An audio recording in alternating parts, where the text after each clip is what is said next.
पिछले 9 सालों में अथाह काम किया है सरकार ने। यूपी जैसे राज्य में बहुत समस्याएं होती थी, कोई लड़की बाहर नहीं निकलती, लेकिन आज ये है कि हम लोग पढ़ने के लिए बाहर निकले हैं। बताइए एनडीए की तरफ क्यों है रुख? क्योंकि आपका पहला रीजन जो है वो तो मैंने आपको बता दिया कि पहले भी लोग इतने ही स्वतंत्र थे, लड़कियों को इतनी ही अभिव्यक्ति थी। ये महिलाओं को उनके घरों से निकाल कर नग्न अवस्था में घुमाया जा रहा है।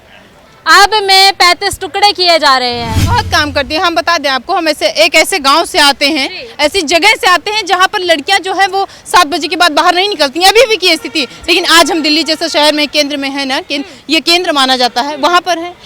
दर्शकों, इस वक्त मैं राजीव चौक मेट्रो स्टेशन के बाहर हूँ और जनता जनार्दन के बीच हूँ। मुद्दा ये रहने वाला है 2024 में किसको वोट देंगे, किसको बहुमत मिलेगा। इंडिया भी खड़ा हो चुका है, एनडीए भी अपने पूरी जोर शोर से लगा हुआ है प्रचार में, चुनाव का बिगुल बज चुका है। किसको वोट देंगे इस बार? मेरा वोट ही नहीं है, पहली बात। और दूसरी बात, अगर घर वाले देंगे तो एनडीए की तरफ जा रहे हैं, उसकी तरफ अट्रैक्ट हो रहे हैं। क्यों? रीजन है चूंकि पिछले 9 सालों में अथाह काम किया है सरकार ने। अथाह काम किया है। क्या काम किया है बताइए? आज हम यहाँ पर खड़े हैं, बोल रहे हैं, सबसे पहला काम तो यही किया है। 1947 के बाद हर कोई खड़ा होके बोल सकता था। नहीं, देखिए, बोलना और एक होता है कि लड़कियों को उतने हाव भाव से बोलना, ये पहले का एक मुद्दा था। क्योंकि पहले अगर आप देख लीजिए तो कितनी ज़्यादा समस्याएं होती थी। अगर हम बात करें दिल्ली में तो ठीक है, हालांकि मुझे दिल्ली का ज़्यादा आइडिया नहीं है। हमारे यूपी जैसे राज्य में बहुत समस्याएं होती थी, कोई लड़की बाहर नहीं निकलती। लेकिन आज ये है कि हम लोग पढ़ने के लिए बाहर निकले हैं, हम लोग कुछ भी मतलब पढ़ सकते हैं, पढ़ने के साथ साथ कोई काम कर सकते हैं। पहले की स्थितियाँ थी, खाली कहने को चीज़ें थी।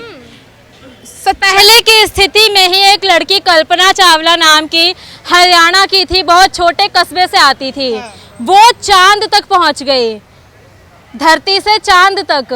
पहले का दौर था वो। और आज फिर वो चीजें तो आज भी है बराबर। तो पहले के लोग भी तो बहुत ऊपर तक जाते थे, आज के लोग क्यों नीचे थे? पहले भी तो सरकारी नौकरी, पहले भी तो जो है मुख्यमंत्री आते थे, पहले भी प्रधानमंत्री आते थे, तो फिर आज जैसा क्यों? पहला सवाल आप बताइए एनडीए की तरफ क्यों है रुख? क्योंकि आपका पहला रीजन जो है वो तो मैंने आपको बता दिया कि पहले भी लोग इतने ही स्वतंत्र थे, लड़कियों को इतनी ही अभिव्यक्ति थी। इतिहास में कहने की बात थी, चूंकि जैसे काउंटेबल में कुछ लोग थे, हम मान लेते हैं जैसे 100 लोगों को हमने खड़ा किया, 2-4 लोग ठीक है वो आगे जा रहे हैं। लेकिन आज की स्थिति ये है कि 100 में से कम अगर हम सबसे कम आंकड़ा बताएं तो भी 60 से 70 लोग आगे जा रहे हैं। अब ये पहले और अब में ये कंपैरिजन हुआ। बात अगर करें कि बोलने अब में महिलाओं को उनके घरों से निकाल कर नग्न अवस्था में घुमाया जा रहा है। अब में 35 टुकड़े किए जा रहे हैं। अब लड़कियों के साथ बेटी पढ़ाओ बेटी बढ़ाओ जैसी योजनाएं तो हैं, लेकिन वो धरती पे काम करती हुई नजर बहुत काम करती है। हम बता दें आपको, हम ऐसे गांव से आते हैं, ऐसी जगह से आते हैं जहां पर लड़कियां जो है वो 7 बजे के बाद बाहर नहीं निकलती हैं, अभी भी की स्थिति। लेकिन आज हम दिल्ली जैसे शहर में केंद्र में है ना, ये केंद्र माना जाता है, वहां पर है। और हमारे जैसी हम ही नहीं, उस आस-पास के गाँव के बहुत सारी लड़कियां हैं, तो वो भी तो एक उदाहरण हो रहा है ना।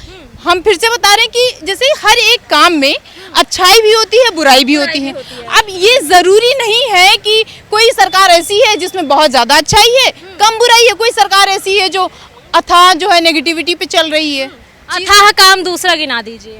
पहला तो आपने गिना दिया, बेटी बचाओ बेटी पढ़ाओ आपने कहा, जनधन योजना, जनधन योजना कितने लोगों को 15 लाख मिल गए?